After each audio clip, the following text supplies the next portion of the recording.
Yo, what's going on YouTube, and welcome back to another Star Wars Battlefront video. The last time I brought you guys some gameplay was during the beta, but today I am bringing you videos from the final game. I was lucky enough to be invited to EA's headquarters in San Francisco earlier this week to go hands-on with the final build of the game for an entire day. That was about 12 hours of solid playing, and during my time there I got to test out pretty much everything. So in this video I wanted to show you guys my killer loadout, because this setup, when used correctly, can absolutely destroy your opposition. Yes, I'll admit it might be a little bit annoying if you're on the receiving end, but there's no denying its power. If you guys do enjoy this video and you do find it helpful, then it would be really awesome if you could drop a like and comment down below letting me know what you think, or if you've got a preferred loadout yourself. So, to begin with, in Star Wars Battlefront, your loadout consists of 4 cards and a weapon. You have 3 cards in your hand, 2 utilities and 1 ability, and you also have a trait card. So to begin with, let's start with the hand. First, for the ability card, you're going to want to grab Explosive Shot. This temporarily supercharges your primary weapon to fire explosive bolts, and this not only means your shots do splash damage, but it also appears to increase the damage of your actual shot. Whether that's a result of the splash damage stacking on top or simply an attack stat increase doesn't really matter. The fact is, if you have a weapon that kills in, say, 3 bursts normally, with this applied, you'll suddenly have a 2 burst kill gun. So for all intents and purposes, this increases your bullet damage, which means if you're in a gunfight and you have this active, chances are you're going to win your gun battle. And if you're super lucky and enemies are huddled up together, you might even land a splash damage kill too. Of course, being an ability, it has limited uses, but you can find charges around the map, or you can buy additional charges with in-game credits back at the menu. So if you really want to be a demon on the battlefield, then stack these up and you're good to go. Next up, for your utilities. One of these I would say is fixed, the other is somewhat up to you. The fixed one should be Barrage. The description for this reads, the MLP-57 Barrage fires a volley of 3 grenades with a short delay fuse. In other words, it's a grenade launcher, and thanks to the way that it fires, it means you can spread your shot to cover the ground.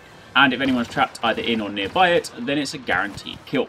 Sure, you can survive the blast if you can get out of the way, but use this in a confined space like a corridor and you'll wreak havoc.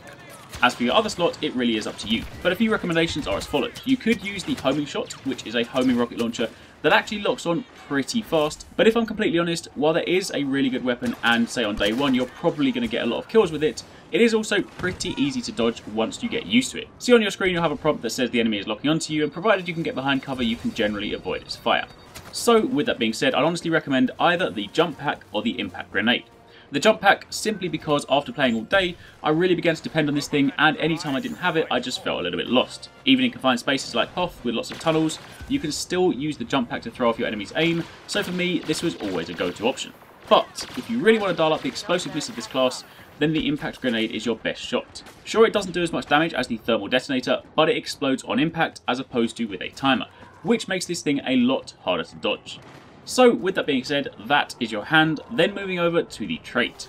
This is basically a passive card that has a base skill that is active during the match no matter what, but once you start racking up kill streaks, you'll unlock level 2 and level 3 during the same match. Do note, however, if you die, it does push you back a level, so for example if you hit level 3, death will then put you down to level 2, and another will then of course push you down to the start. Now my recommended trait card has to be Scout, simply because I'm a sneaky guy and I like to try and go around unseen. This is of course down to personal preference and you can change this if you like, but level 1 Scout allows you to sprint without showing up on the radar. Level 2 Scout then allows you to sprint and fire your primary weapon without showing up on the radar, and level 3 does all of that, plus killing enemies will reset your weapon's heat. So if stealth or at least trying to remain relatively invisible is your thing, then this is the one to go with. Now, with all your cards set, all that's left is for you to pick a weapon and go to war. And on the weapons front, again, this is down to personal preference, but the best weapons from experience are either the EE3 or the DL44. The EE3 is your all-rounder, it fires in bursts, has good damage, great range, and a nice rate of fire, and this is definitely a weapon you can take into pretty much any scenario, any map, and still be efficient. The DL44, however, is a pistol. It has considerably higher damage than the EE3, but the range and rate of fire is considerably lower. On close range maps, this thing will absolutely destroy your opposition, especially paired with the explosive shot. In fact, in certain situations, you might even be one-shotting your enemy if you hit them in the head. And that's it. That, my friends, is my recommendation for a killer loadout that'll let you get the one-up on your enemy. Of course, do bear in mind Battlefront isn't a one-size-fits-all kind of game.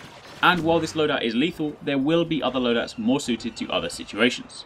And of course, once you unlock your second and third hands, I'd recommend speccing them differently so you can cover more bases. But for the time being, if you're looking for a way to be effective and perhaps a little bit annoying, then this is for you. Hopefully you guys enjoyed the video and found it useful. If you did, then don't forget to subscribe for more Star Wars Battlefront videos, and keep it locked throughout the day as I've got more stuff coming your way. Thanks again for watching, take it easy, catch you next time, peace out.